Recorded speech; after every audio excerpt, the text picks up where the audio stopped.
Bom dia, boa tarde, boa noite. Está no ar o nosso Papo de Café.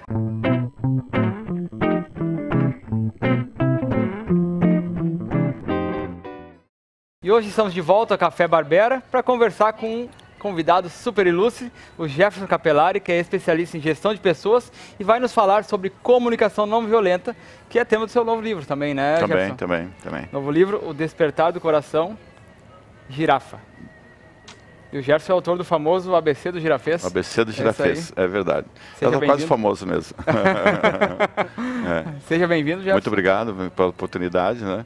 Espero que a gente possa compartilhar algumas informações que possam ser úteis para as pessoas. Com certeza. Na questão da comunicação não violenta, tão necessária no mundo atual. No mundo atual, né? Essa coisa de imediatismo, de resposta pronta e cada vez mais... como eu vou dizer assim, as pessoas parecem que querem ferir, né? Pavio curto, a pessoa não tem muito paciência, bom senso. Então, e isso vai gerando uma onda negativa, assim, que a gente tem que procurar coibir. E muitas vezes sai no automático, então, quem sabe a gente conseguir... eu posso dizer que a gente pode se reeducar, quem sabe? Seria um termo adequado? Em certo sentido, sim, porque quando nós somos pequenos, somos bebês, né, a gente vive na base da não violência. Né? Nós vivemos num processo de alta empatia. Você pode pegar, por exemplo, uma criança que está na maternidade, se uma chora, a outra empatiza com ela, chorando junto. Né? Então, nenhuma criança nasce violenta. Como diz o próprio Nelson Mandela, a gente não nasce odiando, a gente aprende a odiar.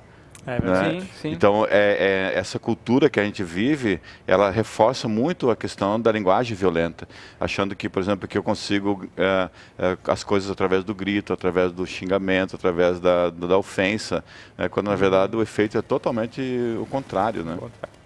Então, aproveitando, né, vou explicar para o pessoal que não conhece o que é a comunicação violenta, qual é a essência da comunicação não violenta.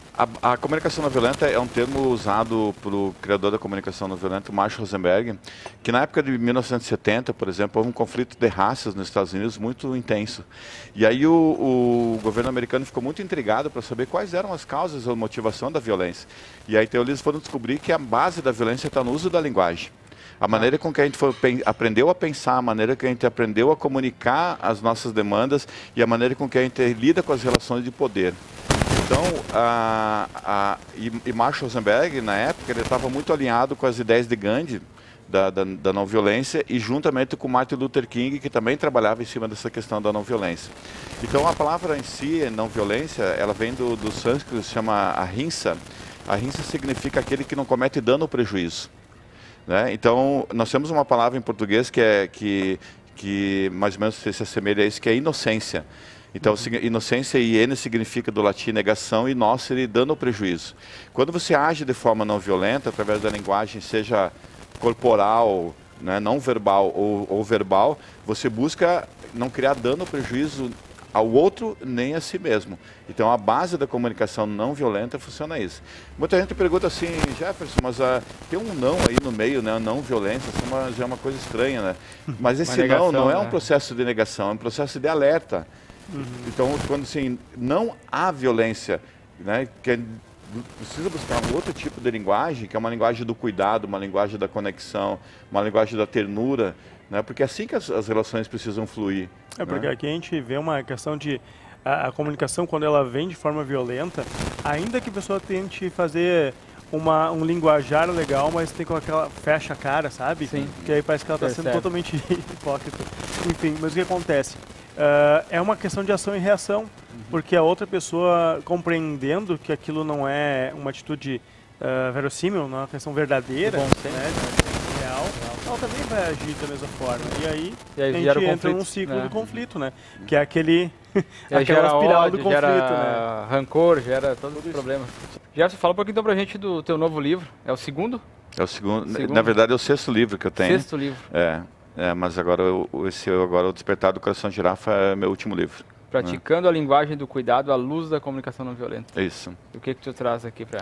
A questão da praticando a linguagem do cuidado, porque nós vemos de uma cultura, e ela basicamente de 10 mil anos de prática de uma linguagem do guerreiro. A linguagem do guerreiro é aquela que separa, que machuca, que avança, que agride, que ofende. E a gente está precisamos buscar uma linguagem onde é que as pessoas desenvolvam a ideia do cuidado. O cuidado na gentileza, no trato, na maneira que vai conversando. Então, só para dar uma ideia para você, por exemplo, no mundo corporativo, que eu também faço trabalho nesse sentido, de cada 10 pessoas que são demitidas nas organizações, 9 são por comportamento. Isso chega a ser uma tragédia, mas as pessoas acabam não aprendendo a usar uma linguagem do cuidado. Elas só vão se dar conta, muitas vezes, depois que os eventos acontecem, depois que está a terra arrasada. E é importante ponderar, né, que dessas pessoas, todas passam por um processo seletivo bem rigoroso, a princípio, nessas grandes corporações. Mas se você observar o currículo dessas pessoas, você vai ver que não tem uma capacitação de inteligência emocional, de comunicação não violenta. Eu faço muito trabalho com educadores, né, e aí eu já perguntei talvez para mais de 5.000 educadores, porque você tem uma pesquisa que diz que 90% de todos os problemas que os educadores passam no ambiente da universidade, na escola, é de ordem emocional, não é estrutura física. Nesse sentido de inteligência emocional, a gente tem várias ferramentas, né? Eu lembro que eu adotei uma um tempo atrás, que eu fiz um trabalho muito bacana com o Enneagrama, talvez vocês conheçam, né? E é muito bacana essa questão de inteligência emocional, as pessoas não se conhecem e elas não conseguem identificar muitas vezes o seu ponto de estresse. E aí, então, o que acontece? Quando tu não identifica o teu ponto de estresse, tu explode, né? Digamos assim, em algum momento. E como tu não tem filtro, não identifica mais o teu ponto de estresse, sai, né? E no ambiente de trabalho é muito comum, ainda mais quando tu tem meta, tu tem prazo, aquela coisa toda. Só que se tu tá sempre na ponta da faca, não dá, né? Tu tem que aprender a identificar isso. E aí, conseguir adotar nesse momento, quem sabe, as técnicas, as estratégias de uma comunicação não violenta, que o teu resultado vai ser muito superior. Tu vai ter um controle, aí vem casa a inteligência emocional e a comunicação não violenta, saber quando, não é que eu tenha que ser aquela pessoa totalmente assim, que às vezes as pessoas pensam, falar em comunicação violenta vai ser aquela pessoa assim, mas tu não vai te tornar uma pessoa totalmente afetuosa, isso não é, tu tem aquela energia toda dentro de ti, mas tu vai compreender através da comunicação não violenta quando momentos específicos de utilizar ela daqui a pouco, né? Por que a comunicação ela utiliza a girafa como uma metáfora para explicar isso? Por que a girafa? Eu ia perguntar isso. A girafa, na verdade, ela é uma metáfora. A gente cuida para não relacionar diretamente com o animal da natureza em si, mas como uma metáfora. Porque a girafa tem um coração 43 vezes maior que o ser humano. Então, significa assim, quando você lida numa comunicação de cuidado, de gentileza, você expande o teu coração nas relações. E o pescoço comprido significa que você vê uma visão mais ampliada da realidade. Né? Então, a ideia de você, às vezes, ver uma pessoa tendo um comportamento trágico, mas você diz, mas não é só daqui. Tem uma outra história por debaixo daquilo que faz com que a pessoa tenha esse comportamento. E você só consegue ver isso quando você tem uma visão ampliada dessa questão. Então, a comunicação não violenta fala dessa linguagem da girafa como uma metáfora para dizer, olha, vamos agir através do coração. E isso que você fala é muito importante, porque muitas pessoas relacionam o fato de você ter uma linguagem do coração como alguém permissivo, amanteigado, que não... Aí eu relaciono uma história muito interessante. Mahatma Gandhi, por exemplo, ele era um indivíduo extremamente girafa, né, no comportamento dele. Ele tinha um coração gigantesco, porque ele foi um dos precursores da não violência. Mas um belo dia, então, ele voltou para a Índia, depois de se formar em Direito lá na Inglaterra, e aí ele chegou lá e se deu conta que a Inglaterra tinha dominado o país há mais de 400 anos. E aí o Gandhi disse, nós não podemos permitir que o nosso país seja dominado por alguém que não tem nada a ver com a nossa cultura sendo dominado. E aí então ele chegou lá para o general britânico e disse assim, eu vim tomar meu país de volta. E ele falou do jeito que eu estou falando aqui. Ele não gritou, não esperneou, não xingou, não ameaçou. Não chegou dando tiro, por exemplo. Isso, ele só disse, eu vim tomar meu país de volta. Só que as estratégias não violentas que ele utilizou foram muito mais eficazes. Né? Pois é, do que entrar numa espiral de conflito. Isso. A reação vai ser mais... uma guerra, né? Tem uma questão muito interessante, por exemplo, no mundo dos protestos, por exemplo, não violentos, que olha que interessante. Quando você tem uma instituição, um grupo de pessoas que fazem protesto a respeito de uma causa, reivindicando alguma coisa, a maioria das pessoas dão valor àquela causa. Né? Mas quando você usa a violência como uma forma de reivindicar a causa, as pessoas esquecem a motivação e colocam o foco... Perde a legitimidade. Perdeu a legitimidade. E é o que a gente está vendo hoje nos regimes políticos, digamos. Então o que acontece? O cara vai lá, está fazendo um protesto na frente de um prédio e ele está ok, ele pode ficar ali, como os coreanos fazem muito isso, eles têm estratégia. Tem mais de 220 tipos de estratégias não violentas para você fazer protesto. Né? E aí o que acontece? Daí chega um indivíduo lá que acha que não funciona isso. Daí ele pega uma cadeira e joga no vidro e quebra o patrimônio, talvez nosso também. E aí o que acontece? Todo o foco do protesto desaparece e coloca foco na violência. Quem é casado sabe que tem formas de protesto não violentos, a greve de sexo, convidar a sogra para jantar na tua casa. Quando a esposa vai lá e diz, não, vou convidar a mãe para jantar aqui. É um protesto, e com essa coisa errada. Com essa recomendação do Wagner, nós vamos pro intervalo. Então já voltamos. Não saia daí. Visite a Galeria Fará no coração da cidade, onde você encontra os melhores produtos e serviços em um só lugar. São itens diversos de vestuário, presentes, tecnologia, beleza e profissionais de segmentos variados. Galeria Fará, um lugar todo seu.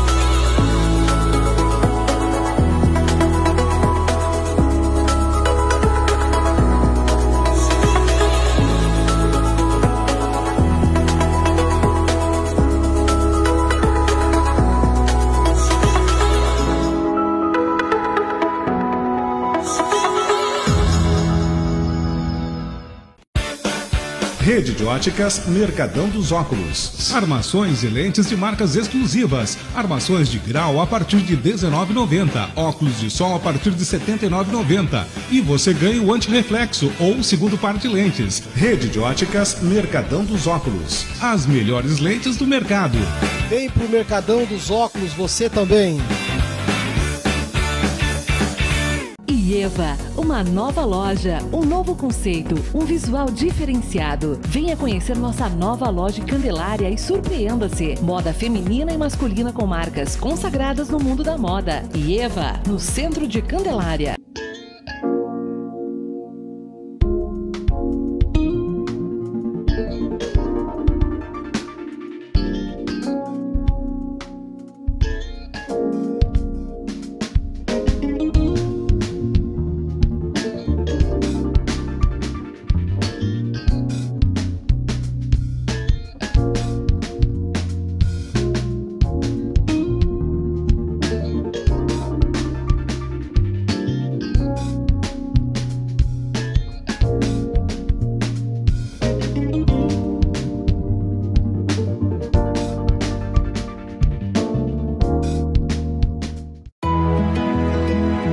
De uma sofisticada combinação de ingredientes, nascem duas novas fragrâncias. Criações surpreendentes para você demonstrar o seu amor. Novos Eau de Parfum Botica 214 do Boticário. Estamos de volta com o Papo de Café e agora é o momento dele, do nosso amigo Lucas, da Keeper Mais Demarco. Fala, gurizada, boa noite, tudo bem? Bom, a dica Keeper e Demarco de hoje é sobre cidadania e imposto de renda. Né? Você sabia que um percentual do imposto devido ele pode ser diretamente destinado ao Estatuto da Criança, ao Fundo do Idoso, do Desporto, da Cultura? Pois bem, ele pode sim. E como é que é feito isso? Basicamente são duas as regras. Uma é que a destinação ela tem que ocorrer dentro do ano calendário. Então, para 2019, ela tem que acontecer dentro desse ano. E para isso a gente precisa ficar ligado porque o último dia de expediente bancário é 27 de dezembro. E a segunda regra é que quando você for fazer a tua declaração de imposto de renda, o teu ajuste lá em 2020, referente a 2019, você precisa ser optante pelo modelo completo de declaração. Não pode ser pelo modelo simplificado. Então, gente, isso é uma dica para que vocês procurem o contador de vocês, a pessoa de confiança, troque uma ideia lá com ele e pratique esse ato efetivo de cidadania. Faça com que uma parcela do seu imposto fique diretamente aqui na cidade. Ah, e sabe de uma coisa, gurizada, que é muito interessante? essa destinação, depois, junto aos conselhos municipais, por exemplo, ao CONDICA, o Conselho da Criança e do Adolescente, ao CMI, o Conselho Municipal do Idoso, você pode procurar eles e indicar para qual projeto, para qual instituição você quer que esse teu percentual seja transferido. Então, gente, vamos lá, é uma boa oportunidade. Valeu, gurizada, um abraço, boa continuação de programa. Obrigado, Lucas. Valeu, Lucas. Quero aproveitar, eu estava falando dos bastidores, eu queria saber a tua visão sobre como as empresas hoje trabalham a saúde emocional. Olha, pelas minhas experiências, a quantidade de empresas que trabalham saúde emocional é muito baixa, né? E, por exemplo, esses dias saiu uma pesquisa nos Estados Unidos que ano passado as empresas perderam quase 300 bilhões de dólares nesse custo entre contratar, demitir, treinar as pessoas. Afastamento por problema de saúde e tudo mais. Então o que acontece, a maioria das pessoas, às vezes, elas não se tornam colaborativas porque vivem em ambientes muito trágicos, né? Claro, o foco está no lucro, mas o foco também está nas pessoas.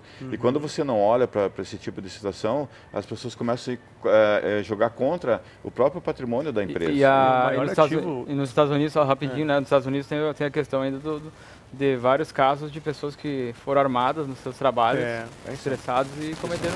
E o maior ativo da empresa, por incrível que pareça, são as pessoas, né? Se elas não tiverem com foco e a mesma intenção da empresa, não vai para frente. E olha só, esse período de contratar, treinar, é onde a pessoa está rendendo 1/3 do que ela tem que render, ou, sei lá, metade do que ela vai render como funcionário daquela função, no período de treinamento. Ela não conhece todas as atividades da empresa e tudo mais. E se tu, antes de terminar o processo de treinamento, ou logo depois de terminar, tu perder esse funcionário, além de ter treinado ele para o mercado, às vezes até para o mercado concorrente, tu só teve prejuízo, porque ele rendia menos, recebia como um valor de um funcionário normal naquele período, e tu não teve a capacidade de, quando a pessoa estava, digamos, pronta para a função, conseguir receber ali o proveito, tirar o proveito daquela força de trabalho agora qualificada, para então justificar a contratação.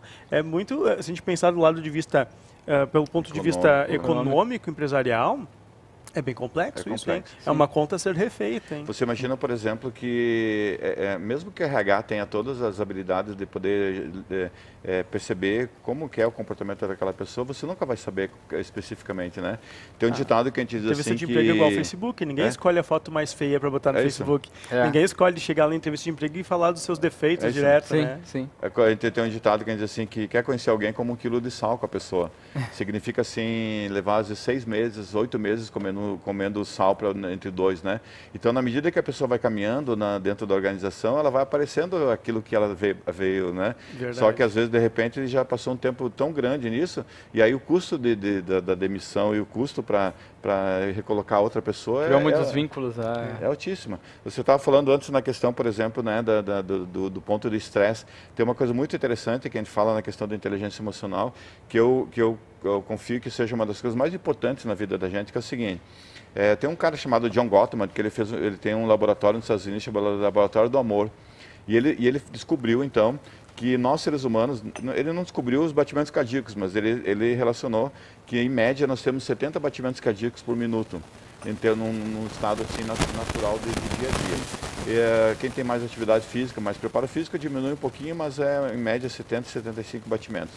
Então, o John Gottman descobriu que se você tiver uma irritação em qualquer situação, se você tiver se incomodar com alguém... 55, meu. E se teus batimentos cardíacos, em função da irritação, eles atingem o limite de 100 batimentos cardíacos, essa área do cérebro aqui na frente, chama lóbulo pré-frontal, ele desliga. Então, essa área do lóbulo pré-frontal é chamada área da consciência, a área do juízo, a área da ponderação. Quando você passou de 100 batimentos cardíacos, você perde totalmente a consciência. E aquelas informações violentas que você tem lá na tua amígdala cerebral guardada, elas vêm todas para fora. Daí que as palavras são vomitadas, que são os xingamentos acontecem, né, os crimes acontecem porque a pessoa não tem consciência mais daquilo. Então, John Gottman diz assim, quando você está conversando com alguém ou vivendo uma situação conflituosa, estressante, ele sugere que a gente tenha um oxímetro, aqueles aparelhinhos que colocam no hospital para você ver o batimento cardíaco. Se ele passar de 100, você respira, calma, dá uma volta, porque a possibilidade de desligar a chave é altíssima. Sabe que eu faço eu tenho um controle, digamos assim, eu tomo um cuidado. Tá? Duas coisas que eu aprendi. Uma vez eu aprendi com um rapaz chamado jovem senhor aí, Mubarak. Ele disse assim, ó, nunca discuta com o idiota é invencível. E ele acaba tirando você do sério e você acaba se tornando um idiota por alguns minutos. E aí nessas frações de tempo você pode fazer alguma coisa errada. Mas eu tenho um hábito que é o quê? Quando eu entro numa situação, a gente convive muito, né, em razão dos trabalhos, o Fernando já deve ter percebido. Quando eu vou me estressar, quando a gente vai entrar numa discussão, eu vejo que a pessoa está de cabeça quente e eu não vou conseguir mostrar o meu argumento para ela daquela forma. E eu digo, então tá bom, tá correto? Então tá, ok, valeu. Por quê? Porque se eu seguir naquela espiral ali, me conhecendo, eu sei que eu vou aproveitar, e faz parte do perfil que eu tenho, uma fraqueza da pessoa que eu conheça, e eu vou na jugular. E aí é uma comunicação muito violenta. Eu sei que a pessoa, por mais que eu tenha que mostrar que aquele comportamento possa não estar adequado, de acordo com a minha visão, ou ainda que realmente seja uma visão global, né, de que não seja adequado, isso não é legal com a pessoa. Eu vou causar um mal para ela muito maior do que se eu esperar as coisas acalmarem, e no outro dia eu dizer, sabe aquele assunto de ontem? Desculpa, talvez eu não consegui te explicar, não me fiz entender, mas eu queria só dar uma dica assim, assim, assado. E às vezes isso faz uma diferença gigantesca. E eu ia te falar uma coisa, né? Às vezes a gente tá com a cabeça quente e diz alguma coisa e as palavras ferem mais que um soco de qualquer outra coisa. Né? E às vezes a gente tem que, quando consegue perceber isso, se tu não tem a técnica de uma comunicação não violenta para te conseguir dizer o que precisa ser dito de uma forma que tu não vai ofender a pessoa, dá uma freada. Às vezes tu não precisa conhecer a outra pessoa, basta você se conhecer. Então, o que acontece, pegando o gancho que o Fernando falou, do que você está falando, eu escuto muito esse argumento, às vezes dói mais uma palavra, não, as duas coisas doem. A neurociência descobriu, por exemplo, que a mesma área do grupamento neural do cérebro que registra um soco é a mesma área que registra uma palavra violenta. Com a diferença que com o soco o corpo se organiza e você para da sensação, mas a memória traz o dano da palavra. Tanto no soco quanto na palavra, você cria uma vontade de reação que é imediata, né? Ou ninguém dá o soco e diz, gostei. Não, o corpo parece que... E daí o que acontece tem uma outra coisa bem importante, que o criador da comunicação não violenta, ele conta que ele viajou para mais de 100 lugares no mundo, e o que ele descobriu? Que o ser humano joga dois tipos de jogos. Qual é que é o dois tipos de jogos? O primeiro jogo que a maioria dos seres humanos joga é o jogo de quem tem razão. Verdade. Então, quando você, no livro Curso em Milagres, ele pergunta assim, você prefere ser feliz ou ter razão? Aí ele diz assim, as duas coisas não podem acontecer ao mesmo tempo. Então, na comunicação não violenta, nós não jogamos jogos de quem tem razão. Na comunicação não violenta, nós jogamos jogos de como nós podemos contribuir com o bem-estar do outro e o seu. Então, a gente não discute sobre eu tenho razão, você não tem razão, eu ganho. A gente pergunta assim, qual a necessidade que você estava buscando atender quando você agiu dessa forma? Porque nada a gente faça na vida que não seja unicamente para atender necessidades. É verdade. Então, quando você olha para a necessidade, olha, Jeff, eu agi dessa forma impossível porque eu precisava de respeito de você. Então, é a necessidade, não é quem tem razão. Compreende? Então, isso muda totalmente o nosso parâmetro desse processo. E aí, no outro dia, nós não iremos precisar de pedir desculpas, porque a resolução da situação foi feita no aqui e agora. Imagina, né? Temos que encerrar o programa, mas eu preciso fazer duas perguntas para o Jefferson. Primeiro, você pode voltar para a gente continuar, porque o papo está muito bom. Três perguntas. Não, hoje a gente vê um acirramento no âmbito político que está sendo disseminado na sociedade também. Nós estamos recrudescendo para os tempos do Velho Oeste. Não, na verdade não. Se você pegar um livro de um cara chamado Steven Pinker, que é um dos maiores pesquisadores, psicólogos americanos, os livros dele são volumosos, né? E ele tem um livro chamado Os Anjos Bons da Nossa Natureza. E ele então fez um parâmetro buscando estatísticas a respeito da violência. Ele descobriu, por exemplo, que no século XX mataram-se em função de conflitos 200 milhões de pessoas. O número é gigantesco para a gente pensar. Mas ele diz assim, se você pegar os mesmos parâmetros de pessoas antes disso, né, das tribos, das pessoas que Gengis Khan, sei lá o que mais e tal, você não teria 200 milhões de pessoas se seguisse o mesmo parâmetro, teria 2 bi. Né? Então, por exemplo, assim, nós nunca vivemos numa sociedade tão amorosa. Se você pegar, por exemplo, assim, a quantidade de entidades que defendem a vida, defendem uma causa de animal, defendem Então, é que, às vezes, o nosso foco na violência está muito grande. Né? E aí a gente pensa que é aquilo que está assim. Então eu estava falando do Peter Diamandis, ele escreveu um livro chamado Abundância, que ele diz assim, muitas vezes para a imprensa, se não tem sangue, não tem capa. É verdade. Né? Sim. Então, a gente vai se alimentando, mas a gente começa a observar, se você começa a olhar para as pessoas que estão fazendo bem, você não se detém na violência. Né? E claro, a ideia do confronto político, isso vai diminuindo muito a nossa empatia. Só para dar uma ideia para vocês, quando teve a eleição do Aécio com a Dilma, em 2014, aumentou em 325% o nível de violência no Facebook. E aí um parâmetro, o Mário Sérgio Cortella, que é um filósofo, ele diz assim, a ocasião não faz o ladrão, a ocasião revela o ladrão. Revela. E aí eu faço uma ideia parecida, dizendo assim que a rede social não faz a pessoa violenta, ela só revela a violência que está dentro da pessoa. Né? Então nós precisamos ter um longo processo de educação, mas já estamos muito mais evoluídos do que a gente possa imaginar. Duas coisinhas então. Jefferson, quando é o lançamento oficial? Então, o lançamento oficial do livro, no dia 10 de dezembro, aqui no Café. Café Barbera Santa Cruz. Café Barbera. E quem estiver disponível para poder vir aqui, para prestigiar o lançamento do livro. O horário da sessão? Das 7 às 21 horas. 7 às 21. Das 19 às 21 horas. Né? E agora, vamos anunciar então o programa que o Jefferson vai ter no Catedral TV em breve. Vida e Desafios. Em breve, Vida e Desafios, porque de fato viver é um desafio. Né? Por si só, estar vivo já é um desafio, né? Então, às vezes, assim, por exemplo, a gente tem muito mais possibilidade de quando a gente tem um caminho que possa atalhar. E às vezes você tem dicas preciosas que podem contribuir para a vida da gente. Tem um pensador que é chamado Isaac Newton, que diz assim, o anão vê mais longe quando está no ombro do gigante, né? Então, quando você tem algumas dicas preciosas, por exemplo, essa mesma que eu te falei, né, da ideia de você cuidar do teu batimento cardíaco, na irritação, já é uma preciosidade, né? De você não destrói as suas relações. Então, vida e desafio significa como que eu posso viver minha vida, aumentando meus desafios, né? Aumentando minhas competências e vivendo de forma muito mais feliz e integrada. É tudo que a gente quer. Né? Eu lembro uma professora que era professora de filosofia que defendia o tríptico. Sentimento, pensamento, raciocínio e aí a ação. Sim. Para evitar a comunicação. É isso. Mas na vida de desafios, por exemplo, a emoção ela é definidora.